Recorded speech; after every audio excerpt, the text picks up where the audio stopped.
नमस्ते दोस्तों, स्वागत है आप सभी का हमारे इस प्यारे से चैनल पर। आज हम इस चैनल पर पीछे आप देख रहे हैं यूजीसी नेट लिखा है। क्यों हम यूजीसी नेट की बात कर रहे हैं, इसके बारे में थोड़ी सी बातचीत करना ज़रूरी है, क्योंकि आ चुके हैं यूजीसी नेट के फॉर्म।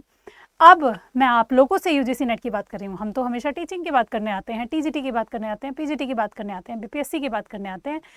अब हम आज यूजीसी की बात क्यों कर रहे हैं? देखिए, हमें पता है बीपीएससी टीआरई 4.0 आने वाला है, आएगा आएगा आने वाला, ये हम कहते रहते हैं। लेकिन साथ ही एक चीज़ और भी है जो हमारे दिमाग में है, और वो ये कि बिहार में बेट का एग्ज़ाम होने वाला है, मतलब बिहार एलिजिबिलिटी टेस्ट। और चूंकि हमें पता है कि बिहार में बिहार एलिजिबिलिटी टेस्ट होने वाला है, तो हमें उसका कारण भी पता है कि वो क्यों होने वाला है। उसके पीछे का कारण है कि भैया आने वाले समय में बिहार में आप लोगों को असिस्टेंट प्रोफेसर की भर्ती देखने को मिलने वाली है। अब चूंकि बेट कब होगा नहीं पता, तो आपके सामने बेट के समकक्ष एक परीक्षा है जो आप लोगों को देखने को मिलती है, और वो है यूजीसी, जो हर 6 महीने में होती है।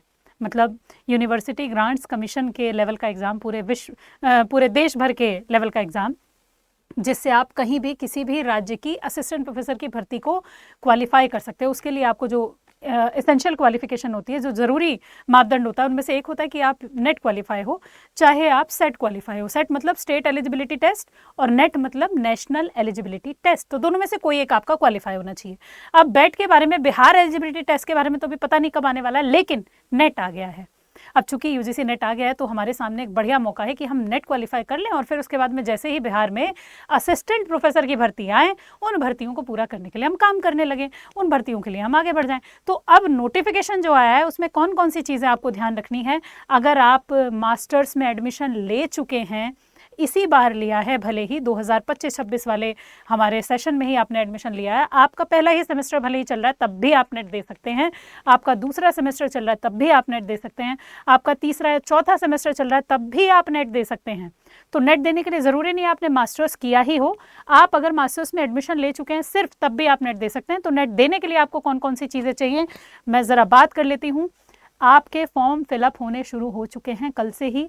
एक ज़रूरी बात यह है कि 20 तारीख इसकी लास्ट डेट है, 20 मई, और जून में होने वाली है परीक्षा, तो समय है कम।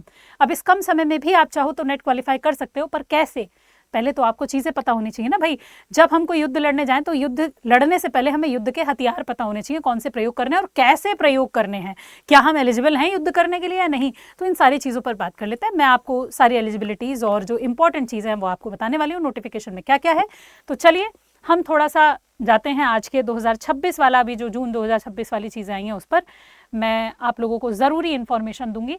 सबसे पहले तो कि आपका जो यूजीसी नेट जून 2026 का जो एग्ज़ाम है, उसकी एग्जामिनेशन स्कीम क्या है, मोड ऑफ एग्जामिनेशन क्या होगा, पैटर्न क्या रहेगा एग्ज़ाम का, सब्जेक्ट और सिलेबस क्या है, ये सारी चीज़ों पर चर्चा करेंगे। तो हम शुरुआत करेंगे हमारी यूजीसी के एग्ज़ाम स्कीम के बारे में। ठीक है, यहाँ से हम शुरू कर लेते हैं। थोड़ा सा मुझे ज़रा कुछ घड़ी का समय दें।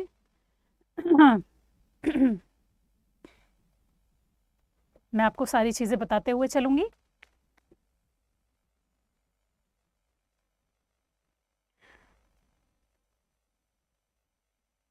चलिए, तो अब बात कर लेते हैं कि आपका एग्जामिनेशन स्कीम क्या रहने वाली है। 2026 की बात कर रही हूँ। देखिए, नेट 2026 का एग्ज़ाम है हमारा, यूजीसी नेट का। ये एग्ज़ाम आपका कंप्यूटर बेस्ड एग्जाम रहेगा, यानी कि सीबीटी ऑनलाइन मोड में आपका ये एग्ज़ाम लिया जाएगा। और कहते हैं कि इसमें जो सारी चीज़ें हैं वो बताई गई हैं। क्या क्या चीज़ें बताई गई हैं? सिलेक्टेड जो सिटीज़ हैं जहाँ जहाँ पर इसका एग्ज़ाम होता है, वो आपको दिए गए हैं कि कहाँ कहाँ पर आपका नेट का एग्ज़ाम होता है। बहुत सारी सिटीज़ हैं जहाँ पर एग्ज़ाम होता है। आप अपनी सिटी में सेलेक्ट करते समय दो चीज़ें ध्यान रखिएगा कि आप, पहले क्या होता था कि आप कोई भी शहर सेलेक्ट कर सकते हैं, कितने भी शहर सेलेक्ट कर सकते हैं। तो अब आपको क्या करना है, जब आप एग्ज़ाम सिटी सेलेक्ट कर रहे होंगे, तो उस समय जो आपका होम टाउन है और जहाँ पर रह रहे हो, केवल वो ही 2 शहर आप सिलेक्ट कर सकते हो। तो सिलेक्शन के समय पर ध्यान दीजिएगा, 2 ही शहर आपके सिलेक्शन में आएंगे। अब है मोड ऑफ एग्जामिनेशन, कैसे परीक्षा होगी। तो देखिए, एग्जामिनेशन जो है आपका सीबीटी मोड में होगा, मतलब ऑनलाइन मोड में होगा। उसके बाद अगर मैं बात करूँ पैटर्न क्या है एग्जाम का, तो देखिए एग्जाम पैटर्न जो होता है, 2 हिस्सों में आपका एग्जाम होता है। एग्जाम एक ही साथ होता है, पर एग्जाम के पेपर के 2 हिस्से होते हैं। एक होता है पेपर 1 और एक होता है पेपर 2। अब जो नंबर ऑफ क्वेश्चंस होते हैं उसकी मैं बात कर लेती हूँ। जो पेपर 1 है उसमें आपके 100 सवाल होंगे, हर सवाल 2 नंबर का होगा, तो 200 नंबर का हो गया वो। और जो पेपर 1 है उसमें आपके 50 क्वेश्चन होंगे, जो कि 100 नंबर के होंगे, हर सवाल 2 नंबर का हो गया। तो पेपर 1 में 50 क्वेश्चन हो गए, पेपर 2 में आपके 100 क्वेश्चन हो गए। तो टोटल आपके पेपर 1 पेपर 2 मिला करके सब देखोगे तो 150 सवाल है और 300 नंबर का आपका यूजीसी का पेपर होता है। अब मैं थोड़ा सा बता देती हूँ किसमें क्या होता है। तो देखिए आपका जो पेपर 2 होगा, पेपर 2 200 नंबर का होगा, 100 सवाल होंगे। तो देखिए इसमें हम देख रहे हैं कि ये पूरी तरीके से जो भी आपका सब्जेक्ट है, जिस सब्जेक्ट से भी आप यूजीसी देना चाहते हो उस सब्जेक्ट को आपको अच्छे से पढ़ना है, उसी से आपके 100 सवाल आएंगे और वो 100 सवाल 200 नंबर के होंगे। फिर जो पेपर 1 है उसमें टीचिंग या रिसर्च एप्टीट्यूड हो गया। इसके अलावा प्राइमरीली जो है मतलब रीजनिंग टेस्ट करने के लिए रीजनिंग एबिलिटी आपकी कैसी है, रीडिंग कॉम्प्रिहेंशन आपका कैसा है, या आपकी जो जनरल अवेयरनेस है वो कैसी है, ये सारी चीज़ें आपकी पेपर 1 में आती है। तो पेपर 1 के कुछ अलग अलग सब्जेक्ट्स हैं। कम्युनिकेशन स्किल चेक किया जाएगा आपका रीजनिंग चेक की जाएगी, आपका टीचिंग एप्टीट्यूड चेक किया जाएगा। ये सारी चीज़ें मिला के आपकी पेपर 1 में 50 नंबर में 50 क्वेश्चन में 100 नंबर में आएंगी। तो आपका 300 नंबर का पेपर 3 घंटे में होता है। 180 मिनट आपको दिए जाते हैं बिना किसी ब्रेक के और सारे सवाल आपके कंपलसरी होते हैं। आपको ये पेपर ऐसे देना होता है। अब उसके बाद यूजीसी के पेपर में और क्या क्या है, तो देखिए सब्जेक्ट और सिलेबस क्या है टेस्ट का। तो देखिए सारे सब्जेक्ट्स की लिस्ट, ये जो बुलेटिन है आप यूजीसी नेट जून 2026 बुलेटिन करके डालेंगे तो आपको इंटरनेट पे मिल जाएगा। बुलेटिन डाउनलोड करके वहां से अपने सब्जेक्ट का जो भी आपका मेन सब्जेक्ट है मास्टर्स का, उसका सिलेबस देख लीजिएगा जिससे आपको नेट देना है। पेपर 1 का सिलेबस सबका सेम होता है। तो कह रहा है the list of subject and their course of for UGC NET 2026 are given at appendix second. तो जो अपेंडिक्स सेकंड है उसमें सारे सब्जेक्ट के कोड दिए गए हैं और कोड के साथ उनका सिलेबस दिया गया है। फिर कह रहा है syllabus for all net subjects can be download from the UGC website, और वेबसाइट ये रही। अब देखो जैसे ही इस वेबसाइट पे क्लिक करोगे, यहाँ क्लिक करते ही वो वेबसाइट आपकी खुल जाएगी। ये खुल गई वेबसाइट और यहाँ दे रखे हैं सारे सिलेबस। तो आपको सिलेबस के लिए कहीं भागना दौड़ना नहीं है, सारे सिलेबस यहीं पे दिए हुए हैं। जैसे मान लीजिए कि हमें संगीत का सिलेबस देखना है तो संगीत का सिलेबस आप यहीं से देख सकते हो। ये रहा म्यूजिक। कोई भी सिलेबस अगर आपको देखना है तो वापस आप यहीं आ जाओगे, ठीक है। तो यहीं पर लिंक लगा हुआ है, इसी बुलेटिन में लिंक है, आपको कहीं दौड़ने की जरूरत नहीं है। अब बात क्या है, the national testing agency will not provide the copy of syllabus to any candidate। मतलब आपको अलग से कॉपी नहीं दी जाएगी, आपको सिलेबस यहाँ दिया गया, उसी से सिलेबस देख के आपको अपनी तैयारी करनी है। उसके बाद कह रहा है कि मीडियम ऑफ क्वेश्चन पेपर कैसा रहेगा। तो देखिए क्वेश्चन पेपर का जो मीडियम रहेगा बच्चों, वो इंग्लिश और हिंदी रहेगा। दो मतलब मोड में पेपर होगा, एक्सेप्ट लैंग्वेज पेपर्स। अगर आपका कोई लैंग्वेज पेपर है, जैसे मान लीजिए कि आपने हिंदी से अपनी मास्टर्स की है, तो आपका 100 क्वेश्चन का जो 200 नंबर का पेपर रहेगा, पेपर 2 जो रहेगा आपका, वो पूरा हिंदी में रहेगा।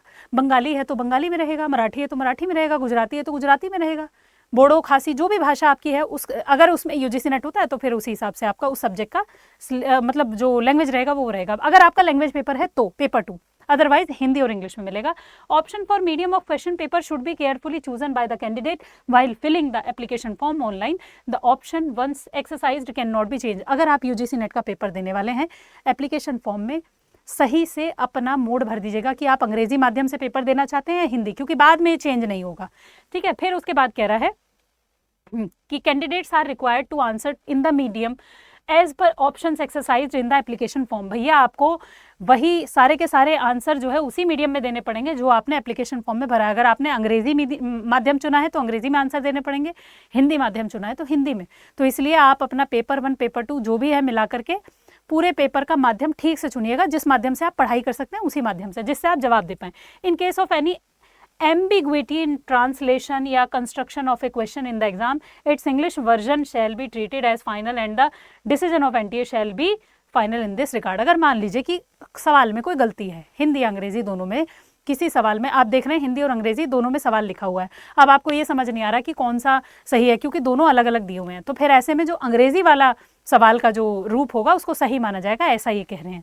फिर उसके बाद आती है बात कि आगे यूजीसी में और कौन कौन सी चीज़ें। तो देखिए मार्किंग स्कीम कैसी है। अगर आपको आंसर करना है क्वेश्चन का तो सबसे पहले आपको ऑप्शन चूज करना है करेक्ट, और उसके बाद में हर क्वेश्चन 2 नंबर का होगा। ये बात ध्यान रखना, हर करेक्ट रिस्पॉन्स के लिए आपको 2 नंबर मिलेंगे और नेगेटिव मार्किंग नहीं है। अगर आपने कोई गलत आंसर चुन लिया तो उसके लिए आपका नंबर कुछ नहीं कटेगा, पर सही के लिए आपको 2 नंबर मिलेंगे। No marks will be given for questions unanswered और अनअटेम्प्टेड मार्क्ड फॉर रिव्यू। अगर आपने कोई सवाल ऐसा है कि जवाब देके मार्क फॉर रिव्यू लिखा आता है ना, वो पर्पल कलर में, आपने उसका छोड़ दिया तो उसका कोई जवाब का आंसर का आपको नंबर नहीं मिलेंगे, ये बात ध्यान रखिएगा पहले से। तो आप जिसका सवाल का जवाब दे रहे हैं केवल उसी का आपको मार्क्स मिलेंगे, और अगर गलत है तो नहीं मिलेंगे। While every effort will be made to ensure that each question has one unique answer, in case it is found that a question has more than one option, it will be dealt with with in following method. अगर मान लीजिए कि अगर आप ऐसा देख रहे हैं कि कोई ऐसा सवाल है जिसमें एक से ज़्यादा ऑप्शन सही हो, तो ऐसे में कुछ चीज़ें दी गई हैं कि अगर मान लो एक से ज़्यादा ऑप्शन जो है करेक्ट हैं, तो फिर ऐसे में 2 नंबर जो हैं वो उन सभी को दिए जाएंगे जिन्होंने क्वेश्चन को अटेम्प्ट किया, सब बच्चों को दिए जाएंगे। या फिर अगर कोई भी ऑप्शन सही नहीं है तो फिर ऐसे में उस सवाल को गलत मान लिया जाएगा और उस क्वेश्चन को ड्रॉप कर दिया जाएगा। वो क्वेश्चन ही मतलब आपके 300 नंबर में से वो 2 नंबर के सवाल को हटा दिया जाएगा और फिर 2 मार्क्स जो हैं वो हर किसी को दे दिए जाएंगे उस क्वेश्चन के। और ह्यूमन एरर की वजह से कई बार ऐसा हो जाता है, तो इसके लिए किया जा रहा है। आगे उसके बाद कह रहा है कि आप लोगों के एलिजिबिलिटी और क्वालिफिकेशन क्या रहेगी, आप कैसे दे सकते हो यूजीसी नेट, कौन कौन बच्चे ऐसे हैं जो यूजीसी नेट दे सकते हैं। देखिए मैंने आपको बताया, सबसे पहले तो ये जून 2026 का एलिजिबिलिटी क्राइटेरिया है जो इस बार बच्चे एग्जाम देने वाले हैं उनके लिए। तो अगर आप लोग मास्टर्स में एडमिशन ले चुके हो 2025 में ही, जो जून जुलाई में जो एडमिशन होता है अगस्त के समय पर, तो आप लोग ये एग्ज़ाम दे सकते हो। मैं बता देती हूँ क्वालिफाइंग एग्ज़ाम के लिए आपको क्या क्या चाहिए। तो देखिए, जनरल हों, यूआर कैटेगरी से हों, जनरल ईडब्ल्यूएस कैटेगरी से हों, जिन्होंने 55% मार्क्स जो है without rounding off, exact 55% marks उनके मास्टर्स डिग्री में होने चाहिए, चाहे आप जनरल हों या ईडब्ल्यूएस कैटेगरी से हों, दोनों में कह रहा है। तो आपको किसी भी यूनिवर्सिटी से मास्टर्स करने पे या इक्विवेलेंट यूनिवर्सिटी से, आपने रिकॉग्नाइज्ड यूनिवर्सिटी से, जो यूजीसी की रिकॉग्नाइज्ड यूनिवर्सिटी है, वहाँ से आपने मास्टर्स डिग्री में 55% अंक लिए हों, ह्यूमैनिटीज़ में, सोशल साइंस में, किसी लैंग्वेज में, कंप्यूटर साइंस में, एप्लीकेशंस में, इलेक्ट्रॉनिक साइंस में, किसी में भी, सभी इसके लिए एलिजिबल हैं सभी बच्चे। List of subject at post graduation level is attached as appendix 5th। जब अपेंडिक्स 5th आप नीचे देखेंगे बुलेटिन में, तो वहाँ पे दिया गया किस किस सब्जेक्ट में आप लोग मास्टर्स करके ये फॉर्म भर सकते हो, मतलब अपना यूजीसी दे सकते हो। अगर आप ओबीसी कैटेगरी से हैं, तो अगर आप non creamy layer OBC category से हैं, एससी कैटेगरी से हैं, एसटी कैटेगरी से हैं, पीडब्ल्यूडी कैटेगरी से हैं, या फिर आप लोग पीडब्ल्यूबीडी कैटेगरी से हैं, थर्ड जेंडर हैं, इन सभी लोगों को 50% मार्क्स पर राउंडिंग ऑफ के बगैर, अगर आपने मास्टर्स में 50% अंक हासिल किए हैं, तो आप लोग यूजीसी दे सकते हो। ठीक है।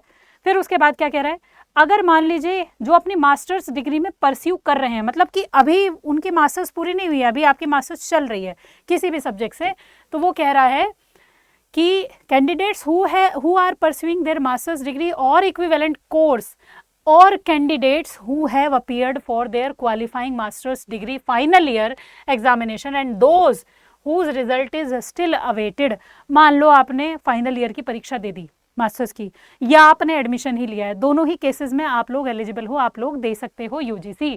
कह रहा है such candidates will be admitted provisionally and shall be considered eligible for award of JRF eligibility for assistant professor only after they have passed their master's degree or equivalent examination with at least 55% marks or 50% marks in case of any category, third gender category or any candidates. Such candidates must complete their master's degree or equivalent examination within 2 years from the date of net result with required percentage of marks, failing which they shall be treated as disqualified। इस बात को मैं थोड़ा अच्छे से समझा देती हूँ कि जो बालक अभी अभी मास्टर्स में एडमिशन ले चुके हैं, मान लीजिए कि आपने पिछले साल 2025 में मास्टर्स का एडमिशन लिया, एडमिशन लेके, या मान लो कि अभी जनवरी वाला जो सेशन आता है, किसी बच्चे ने इग्नू वगैरह से एडमिशन ले लिया इस वाले सेशन में, अब क्या है, आपने एडमिशन ले लिया और आपने यूजीसी का फॉर्म भर दिया है, आपका जेआरएफ क्वालिफाई हो गया, तो आपका जिस दिन यूजीसी का रिजल्ट आया उस दिन से लेके और 2 साल के अंदर अंदर आप अपनी मास्टर्स पूरी कर लें,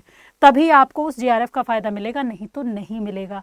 एक और चीज जो आपको कहनी है वो ये कि आप जेआरएफ क्वालिफाई करने के बाद और मास्टर्स पूरी करने के बाद भी हो सकता है जेआरएफ आपको ना दिया जाए, आपको एडमिशन ना मिले। क्यों? अगर आपने रिक्वायर्ड परसेंटेज ऑफ मार्क्स को पूरा नहीं किया, मतलब 55% जो कह रहा है वो पूरा होना चाहिए, या जो 50% है कैटेगरी का, एससी, एसटी, ओबीसी, पीडब्ल्यूबीडी या थर्ड जेंडर, इनमें से किसी भी कैटेगरी से अगर आप हैं तो आपके 50% अंक होने चाहिए जब आप अपनी मास्टर्स पूरी करेंगे, तो एग्रीगेट मिला के। और अगर आप जनरल कैटेगरी से हैं या ईडब्ल्यूएस कैटेगरी से हैं तो आपके 55% मार्क्स बनने चाहिए आपकी मास्टर्स में, सब मिला के, सारे ईयर्स को मिला के। तो बस इतना ध्यान आपको रखना है कि ये 2 चीज़ें आपकी होनी चाहिए। फिर कह रहा है हालांकि Those candidates who qualify for admission to PhD only must complete their master's degree or equivalent examination within 1 year from the date of net result with required percentage of marks, failing which they shall be treated as disqualified. लेकिन जिन्होंने PhD only ही qualify किया उन बच्चों को केवल 1 साल दिया जाएगा कि 1 साल में आपकी मास्टर्स पूरी हो जाए। तो यानी कि PhD only वाले जो बच्चे हैं वो केवल तभी उनका फायदा होगा अगर मान लीजिए आप सेकंड ईयर में हैं। फर्स्ट ईयर वाले अगर PhD ओनली क्वालिफाई करते हैं तो उनका कोई लाभ नहीं है, उन्हें दोबारा से एग्जाम देना पड़ेगा। फिर अगर आप सेकंड ईयर में हैं, आपने PhD ओनली क्वालिफाई कर लिया है तो आप 1 साल में अपनी मास्टर्स पूरी कर लेंगे। अगर आप फेल नहीं होते हैं तो, और ऐसी मैं दुआ करूंगी कि फेल ना हो, तब आप PhD में एडमिशन के लिए एलिजिबल होंगे। ठीक है, फिर कह रहा है candidates belonging to the third gender category are eligible to draw the same relaxation in fee, age and eligibility criteria for NET, JRF and assistant professor as are available to the SC ST PWD categories. मतलब कि जितने भी बच्चे third gender वाले हैं वो सारे बच्चों को SC ST OBC non creamy layer, PWD और PWBD कैंडिडेट्स को जो भी लाभ दिया जा रहा है, चाहे वो एज में दिया जा रहा है, चाहे वो मार्क्स में दिया जा रहा है, चाहे वो फीस में दिया जा रहा है, वो सारा लाभ थर्ड जेंडर वाले बच्चों को भी मिलेगा। ठीक है, फिर वो आगे कह रहा है the subject wise qualifying cut off for the category would be lowest among those for SC ST PWD PWBD OBC non creamy layer general EWS categories in the corresponding subject. मतलब कि जितने भी कैटेगरी वाइज लोग हैं उनके marks JRF हो या assistant professor हो, चाहे आपका PhD ओनली हो, नॉर्मल जनरल कैटेगरी से कम ही होगा हमेशा, ये होता ही है। कह रहा है the PhD degree holder whose master's level examination have been completed by 19 September 1991 irrespective of date of declaration of result shall be eligible for a relaxation of 5% in aggregate marks, that is from 55% to 50% for appearing in NET. The list of post graduation courses and their codes are given at appendix 5. तो ये PhD वाले बच्चों के लिए, अभी तो आप लोग मास्टर्स वाले बच्चे ही हो।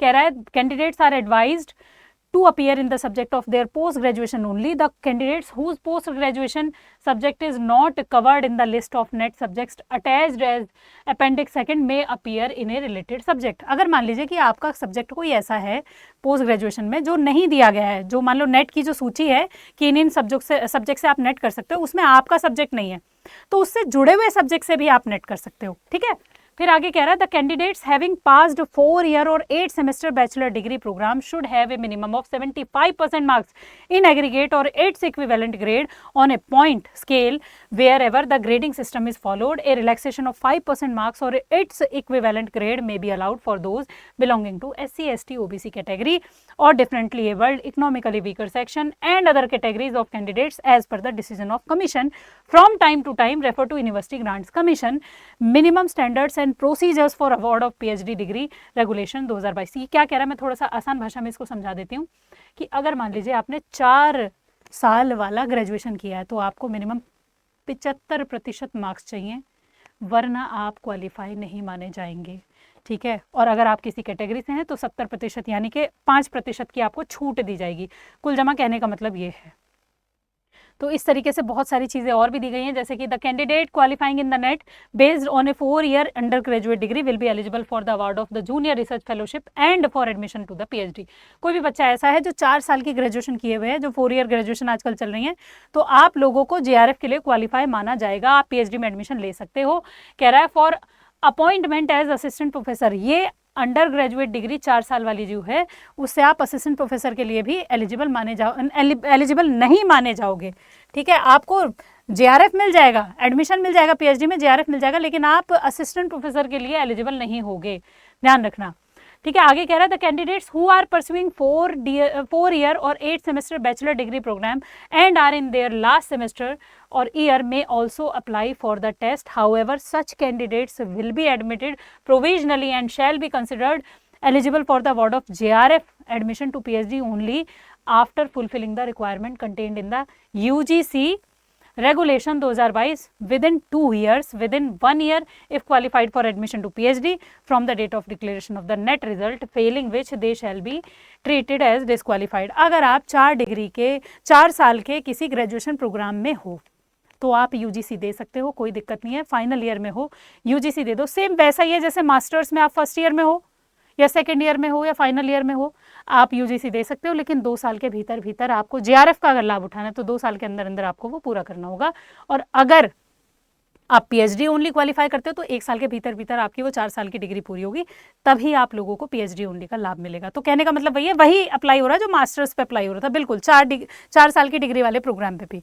ठीक है, तो ये हो जाएगा। इसके अलावा बच्चों आगे वो कह रहा है कि the candidate with a 4-year bachelor degree program are allowed to appear in a subject या list of subject and their codes for UGC NET 2026 are given at appendix 2 appendix second में जितने सब्जेक्ट दिए गए उनमें से किसी में भी आप अप्लाई कर सकते हो अगर आपका सब्जेक्ट उसमें दिया गया है 4 साल की डिग्री वाले प्रोग्राम में, in which they want to pursue a PhD irrespective of the discipline in which they have obtained the 4-year bachelor degree. भैया आप जिस भी सब्जेक्ट से अपनी पीएचडी करना चाहते हो उस सब्जेक्ट में आप नेट दे दो। कहने का मतलब ये है साफ सीधी भाषा में, आपने 4 साल के डिग्री प्रोग्राम में जो भी सब्जेक्ट लिए हों उनमें से कोई एक सब्जेक्ट होगा जिसमें आप पीएचडी करना चाहते हो, उसी सब्जेक्ट से आपको नेट देना है, बस इतना है। कह रहा है candidates are neither required to send any certificate documents in support of their eligibility nor print out of their application form और कंफर्मेशन पेज टू एनटीए। आपको एनटीए को कुछ नहीं भेजना, ना एप्लीकेशन फॉर्म भेजना है, ना कोई डिग्री डिप्लोमा भेजना, कुछ नहीं भेजना है, आपको सिर्फ अप्लाई करना है, एप्लीकेशन फॉर्म भरना है online. The candidates in their own interest must ensure themselves about their eligibility for the test. In the event of any eligibility being detected by the UGC NTA at any stage, their candidature will be cancelled and they shall be liable for legal action. NTA does not verify the information provided by the candidates during online registration and hence candidature will be purely provisional subject to the fulfillment of eligibility criteria. अब ये क्या कह रहा है, आपने net का form भर दिया, नेट का फॉर्म भर के आपने एग्जाम भी दे दिया, आपने क्वालिफाई कर लिया, जेआरएफ क्वालिफाई कर लिया, पता चला कि आप तो एलिजिबल ही नहीं थे, आपने चीज़ों को ध्यान से पढ़ा नहीं, तो आपका कैंडिडेचर तुरंत ही रद्द हो जाएगा और कई बार तो पनिशेबल ऑफेंस भी माना जाता है, इस पर एक्शन भी ले लिया जाता है। तो अपनी एलिजिबिलिटी क्राइटेरिया को ध्यान से देख करके जाइएगा, तब फॉर्म भरिएगा। ठीक है, कहने का मतलब ये है। आगे क्या कह रहा है, आगे कह रहा है candidates holding a foreign qualification are advised in their own interest to obtain equivalence of their qualification from the university grants commission UGC. मतलब आप अपने कोई इक्विवेलेंस क्वालिफिकेशन जो है देख लीजिएगा अगर आप फॉरेन से हैं तो। फॉर्म भरने से पहले attention is invited to the UGC recognition and grant of equivalence to qualification obtain from foreign educational institution regulation 2025 published in the gazette of India on 4 April 2025। For more clarification candidates are requested contact NET bureau.